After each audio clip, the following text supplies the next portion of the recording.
कल आपने श्रवण किया कि राम जी अपने समस्त सगे संबंधियों को विदा कर रहे हैं। कहाँ से? वन से। वन में जो राम जी को लेने के लिए आए थे, सीता मैया से अत्यंत प्रेम करने वाले उनके नैहर से लोग आए थे, उन सबको राम जी बड़े आदर और सम्मान के साथ विदा कर रहे हैं। कैसे कर रहे हैं सुन ली, यहाँ पे देखिए बड़ी व्यवस्था है। क्या किया रहे भगवान? मर्यादा पुरुषोत्तम है, अनेकों कष्ट को सहन करना पड़ता है। देखिए धर्म का पालन करने वाला व्यक्ति ही कष्ट को सहन कर सकता है, क्योंकि जब धर्म का पालन करेंगे आप तो आप में कुछ ऐसे मुसीबतें आएंगी जिसमें होगा कि थोड़ा सा अगर धर्म का उल्लंघन कर दे तो कष्ट आपका चला जाएगा। परंतु कष्ट उसी को होता है, संकट उसी को होता है, दुख वही प्राप्त करता है जो धर्म का पालन करता है। थोड़ा सा 1% अब धर्म का त्याग कर दें, आप उस समय निकल जाएगा, आप सुखी हो जाएंगे। परंतु जो धर्म को पकड़ के बैठा हुआ है वह 1 सेकंड के लिए भी, थोड़े से लोभ लालच के लिए भी धर्म का त्याग करना नहीं चाहता। थोड़ा झूठ बोल दीजिए, आपको उस पर संकट नहीं आएगा। संकट क्यों? सच बोल रहे हैं इसलिए संकट के बादल आ रहे हैं। विजय भैया सच क्यों बोल दिए? मैं फंस गया चक्कर में। सच बोल रहे हैं, सद्मार्ग पे चल रहे हैं, इसलिए संकट आ रहा है। और निश्चित रूप से धर्म के मार्ग पर चलने वालों को जब संकट आता है, उस संकट से परमात्मा उनको बचाता भी है। उस संकट को झेलने के लिए, संकट को सहन करने के लिए परमात्मा उनको शक्ति भी प्रदान करते हैं, देते हैं। लेकिन जो झूठ बोल करके संकटों से बचना चाहते हैं, धर्म का त्याग करके संकट से बचना चाहते हैं, उन पर जब कभी संकट आता है तो उनको लेकर डूब जाता है ना। इसलिए छोटी मोटी बात के लिए अपने धर्म से नहीं डिगना चाहिए। छोटे छोटे लोभ लालच के लिए अपने धर्म का त्याग नहीं करना चाहिए, अपने स्वभाव का त्याग नहीं करना चाहिए। परंतु राम जी हैं, अनेकों कष्टों को सहन कर सकते हैं। मानो पिता का मरण क्यों हो गया? मान लीजिए एक बात होती है, अगर राम से कहते राम मान लो पिताजी तुमको आज्ञा दे रहे हैं बन जाने के लिए, तुम मत जाओ, चले जाओगे तो पिता का मरण होगा, नहीं जाओगे तो पिताजी बचे रहेंगे। तो राम जैसे मर्यादा पर सोचिए, पहले जानते थे कि मैं जाऊंगा तो पिताजी मर जाएंगे, लेकिन धर्म का पालन करना है, चाहे कोई मरे चाहे कोई जिए, हमको धर्म का पालन करने के लिए बन जाना पड़ेगा। कितनी बड़ी आपत्ति आ गई राम के बन जाने से। मानते हैं कि दशरथ जी ने कई कहने में ऐसा कह दिया होगा, परंतु राम जी तो मर्यादा पुरुषोत्तम हैं, उनको तो मानना चाहिए बात, परंतु नहीं। धर्म का पालन ही सर्वश्रेष्ठ कर्म है। जिसने अपने धर्म का पालन नहीं किया, अपने सनातन धर्म की रक्षा नहीं किया, अपने गौ अपने ब्राह्मणों की रक्षा नहीं किया, वेदों की रक्षा नहीं किया, मानो उसने अपने धर्म का पालन नहीं किया, अपने पिता की। तो धर्म का पालन हर कोई नहीं कर सकता, और कलयुग में तो बिल्कुल भी नहीं। कलयुग में बिल्कुल नहीं। क्यों? कलयुग में सब झूठ में डिपेंड है। आपको जो भी काम करना, झूठ बोलो आपका काम हो जाएगा फटाक से, सच बोलोगे तो रुक जाएगा। तो यहाँ पर धर्म का पालन करने वाला आज कलयुग में एकाध कोई, 100 में कोई एकाध मिल जाए तो बड़ी बात है। भगवान श्री कृष्ण जी कहते हैं ना कि हमारा भक्त लाखों करोड़ भक्तों में कोई हमारा एक सच्चा भक्त होता है। भगवान श्री कृष्ण पहुँचे अपने सच्चे भक्त की परीक्षा करने के लिए हस्तिनापुर, दिल्ली में पहुँचे तो सब लेके फूल, थाली, हार, माला पहनाने के लिए प्रभु को खड़े थे, और प्रभु ताक रहे थे कि मेरा भक्त कोई दिख नहीं रहा इसमें।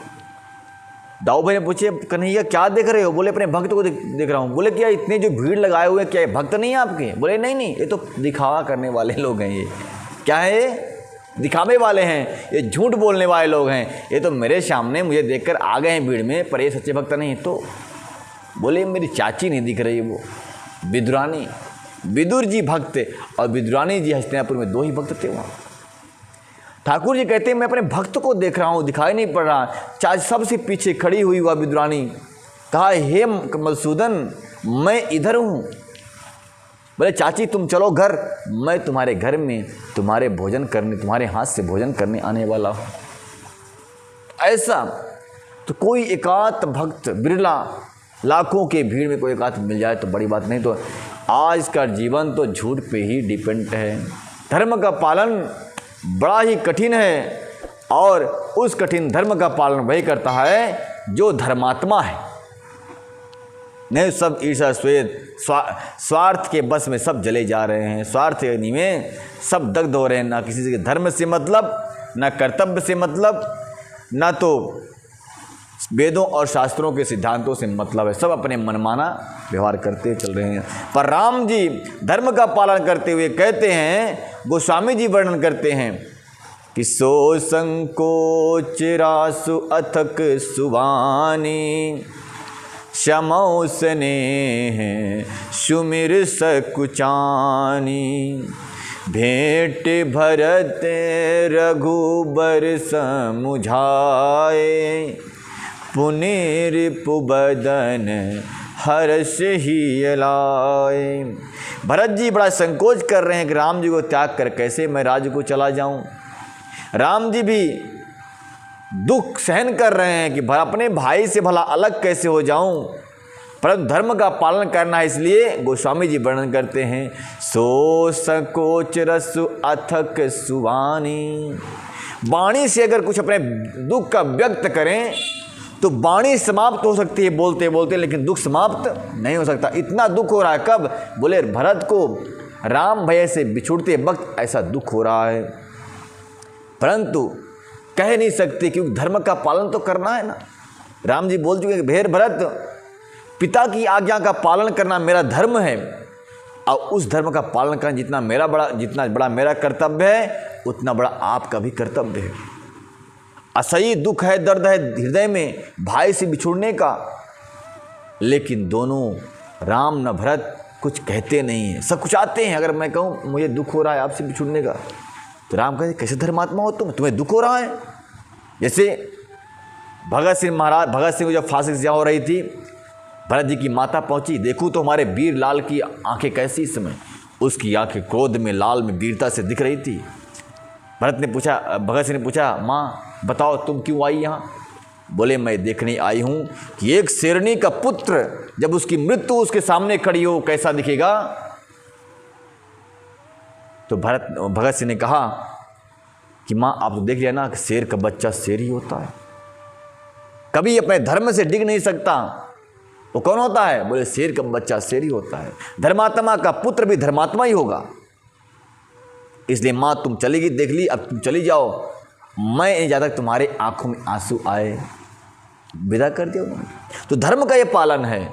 धर्म का पालन करने के लिए हृदय को अत्यंत कठोर करना पड़ता है, हर कोई पालन नहीं कर सकता। राम जी विदा करते हैं, बहुत दुख मन में होता है। गोस्वामी जी वर्णन करते हैं, अत्यंत स्नेह के कारण शकुचाते हैं, कुछ कहते नहीं, और भेंटी भरत रघुबर समुझाए। हृदय से लगा लिया भरत को राम जी ने, और भरत को समझाया भगवान ने अपने शब्दों में, और फिर इसके बाद शत्रुघ्न को भी समझाया, हृदय से लगा लिया और कह दिया जाओ तुम्हें आज्ञा का पालन करना है। कैसे आज्ञा का पालन करना है? बोले सेवक के समान, सेवक सचिव भरत रुख पाई, निज निज काज लगे सब जाई, सुन दारुण दुख दुह समाजा, लगे चलन के साजन साजा।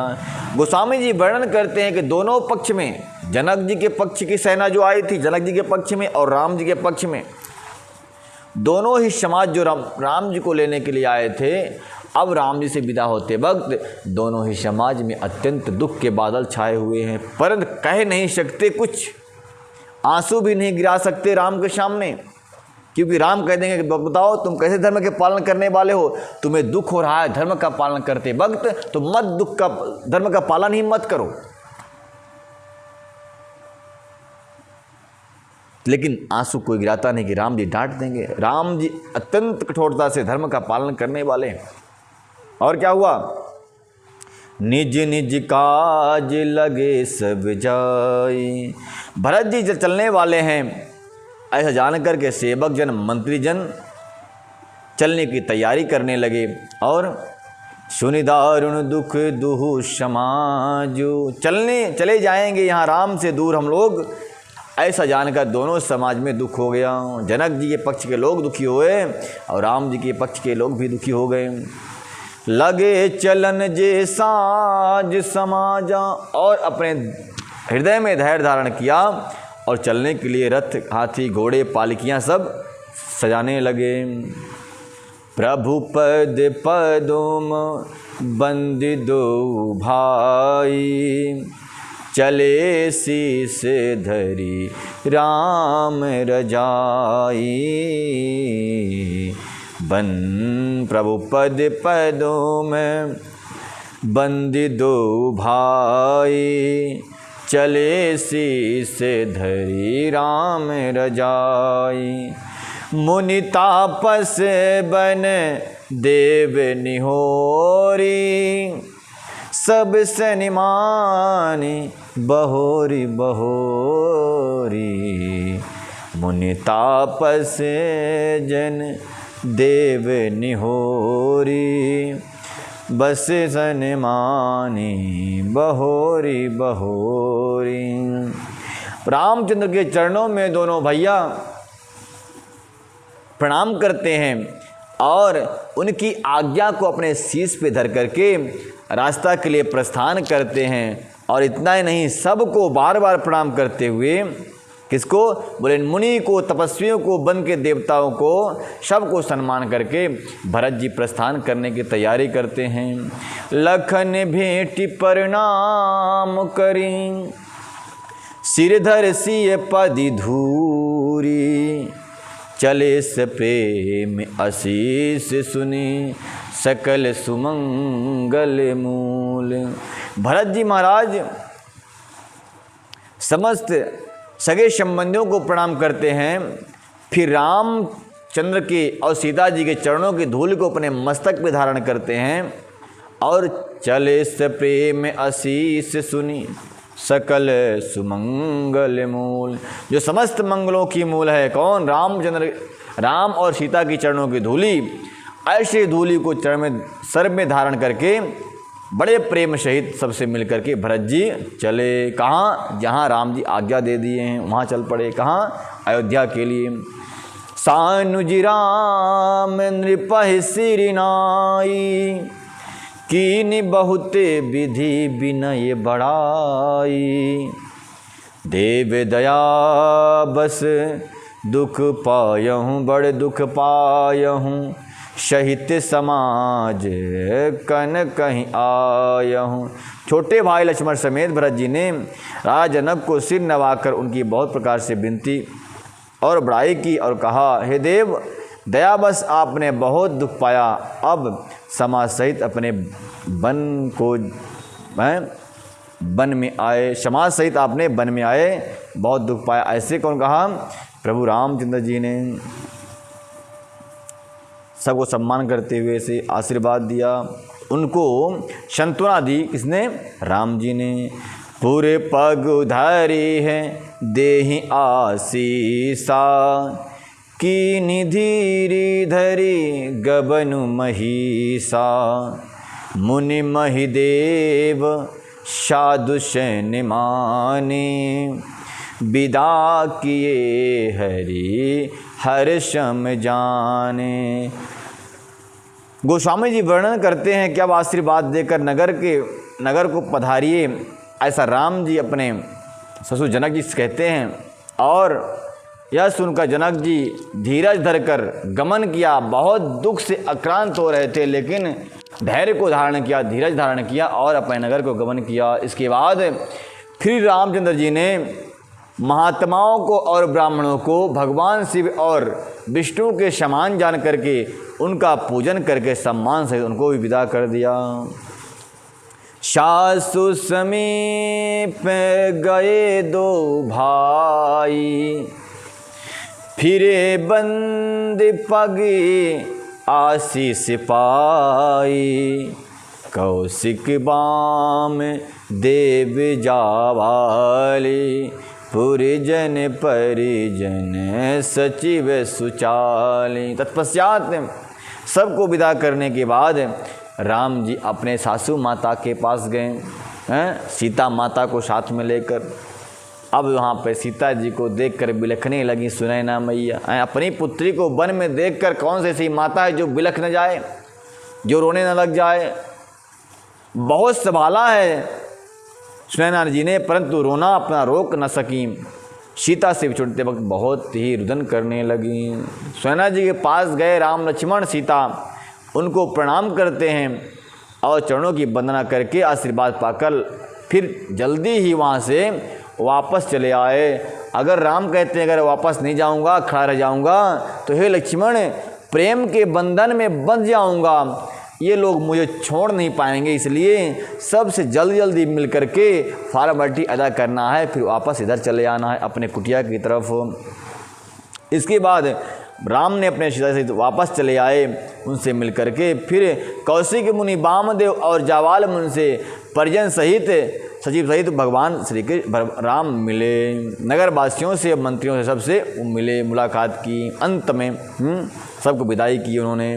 फिर क्या हुआ, बोले जथा जोग कर विनय प्रणामा, विदा किए सब शानुज रामा, नारी पुरुष लघु मध्य बड़े रे, सब सन्मानी कृपा निधि के रे। सबको छोटे भाई लक्ष्मण सहित श्री राम जी ने यथा योग विनय एवं प्रणाम करके विदा किया। कृपा निधान श्री राम जी ने छोटे मध्यम और सबको यथा योग जान करके सबका यथा योग सत्कार किया और विदा किया, सम्मान किया।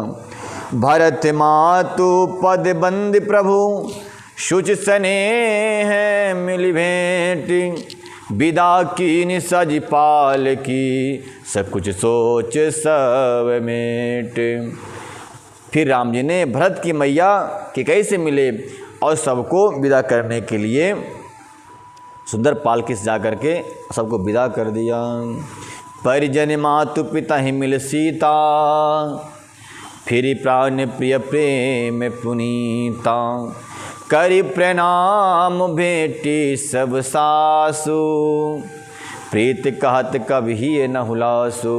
वो स्वामी जी वर्णन करते हैं कि राम सीता जो है लक्ष्मण कुमार जी अपने सीता जी अपने सासुओं से मिलती हैं, अपनी माताओं से मिलती हैं, जो राम को प्राण के समान प्रिय मानती हैं, ऐसी सीता जी मिलती हैं किससे, अपने सासुओं से।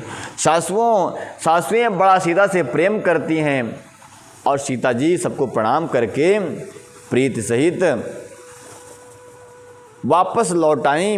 गोस्वामी जी कहते हैं कि हमारे पास कोई शब्द नहीं है कि इस प्रेम का वर्णन कर सकूं जिस प्रेम से सासू माँ से सीता जी मिल रही हैं। छोड़ना तनिक भी नहीं चाहती, परंतु विधि के विधान को पालन करना है, इसी से वह मर्यादा में बधी हुई हैं। सुन सीख आमी मत आशीष पाई, रही सीय दुहु प्रीत समाई, रघुपति पटुपाल की मगाई, करि प्रबोध सब मात चढ़ाई।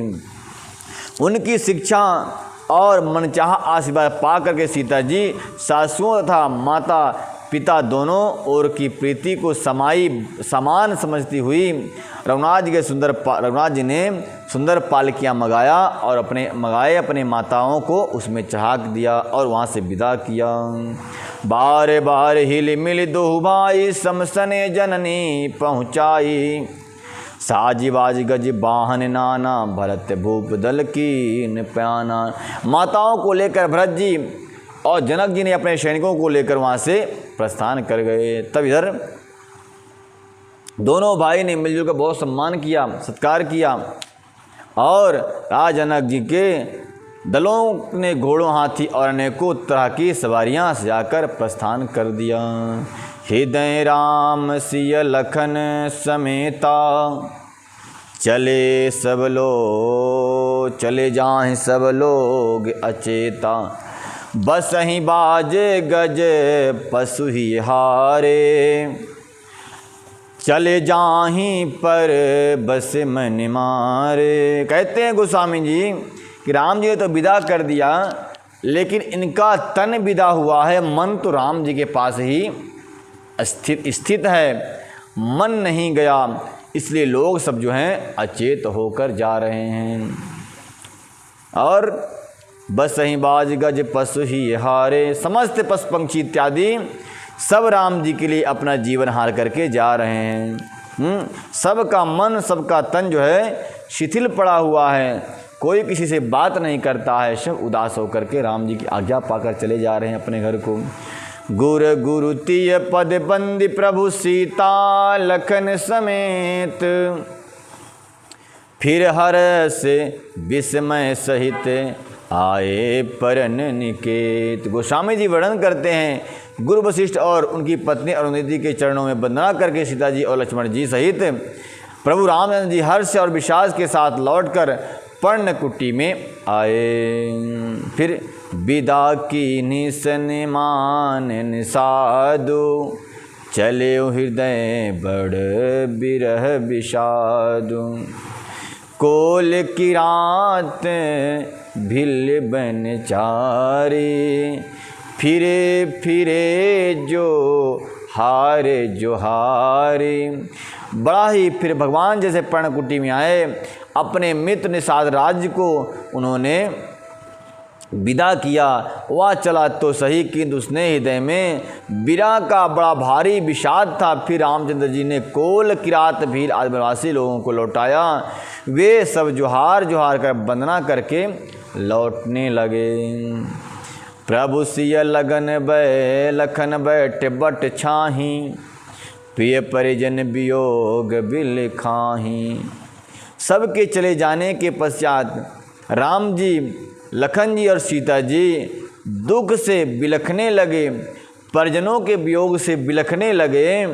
और गोस्वामी जी कहते हैं कि भरत स्नेह स्वभाव सुवानी, प्रिया अनुज सन कहते बखानी।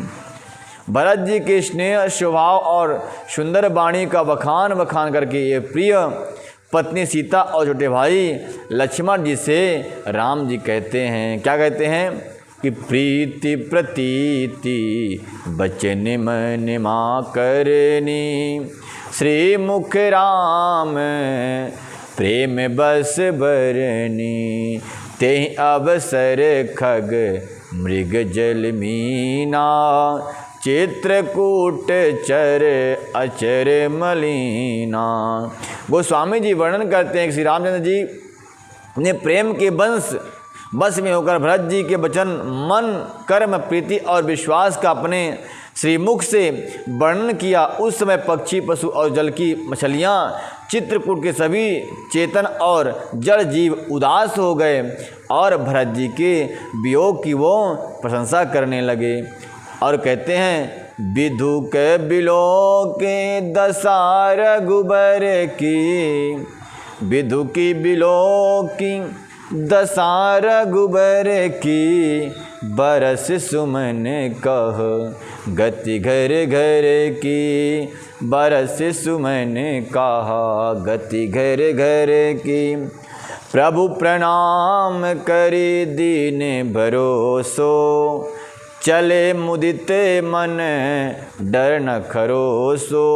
गोस्वामी जी वर्णन करते हैं कि रघुनाथ जी की तरह देखकर देवताओं ने उन पर फूलों की वर्षा कर अपनी घर घर की दशा कही और दुखड़ा सुनाया। प्रभु श्री रामचंद्र जी ने उन्हें प्रणाम कर आश्वासन दिया, तब वे प्रसन्न होकर जरा मन चल पड़े हैं। राम जी बैठे रहे अपने सीता लक्ष्मण के साथ में, भरत की प्रीति की कथा कह रहे थे। हे लक्ष्मण सुनो, देखो भरत जी कितने सुंदर हैं, उनका मन क्रम वचन सब मेरे लिए ही समर्पित है। ऐसी सुंदर कथा सुना रहे थे। पशु पक्षी उस कथा को सुनकर के बड़े अचेत हो रहे थे। उसी समय में अपने अपने घरों से देवता लोग आए और राम जी को जो है राम जी के ऊपर पुष्पों की वर्षा किया और कहा, हे राम जी, आप तो भरत के वियोग में दुखी हो रहे हैं, आप तो मेरा दुख देख ही नहीं रहे हैं। देखो रावण कैसे बंदी बना के रखा है मुझे। इसमें कह रहे हैं, प्रभु प्रणाम करु दीन भरोसो, चले मुदित मन डर न खरोसो। हैं तब प्रभु प्रसन्न होकर चले और जो उनके मन में विषाद था उसको भूल करके धर्म की स्थापना करने के लिए आगे बढ़ गए। शानुज सिय समेत प्रभु राजत परम कुटीर, भगत ज्ञान वैराग जनु सोहत धरे शरीर। रामचंद्र जी, लक्ष्मण जी और सीता मैया जी अपने पर्णकुटी में उसी प्रकार से रहते हैं जैसे मानो ज्ञान वैराग और भक्ति साथ में वास कर रहे हों। ज्ञान कौन है? बोले राम जी। वैराग कौन है? बोले लक्ष्मण जी। और भक्ति कौन है? बोले सीता जी। ये तीनों मूर्तियाँ, जहाँ ज्ञान वैराग और भक्ति है वहीं सब कुछ है, और जहाँ इसका एक का भी अभाव हो वहाँ गड़बड़ सड़बड़ है भाई। तो बड़े सुंदर ज्ञान वैराग्य अजन शोभत सर धरीरा, मतलब गोस्वामी जी कहते हैं उस पर्णकुटी में श्री राम सीता जी ऐसे निवास कर रहे हैं जैसे मानो मूर्तिमान होकर ज्ञान वैराग्य और भक्ति निवास कर रहे हों। बोल मर्यादा पुरुषोत्तम श्री राम की। सुनि महिषुर गुरु भगत भुआलो, राम बिराह सब काजु बिहालो।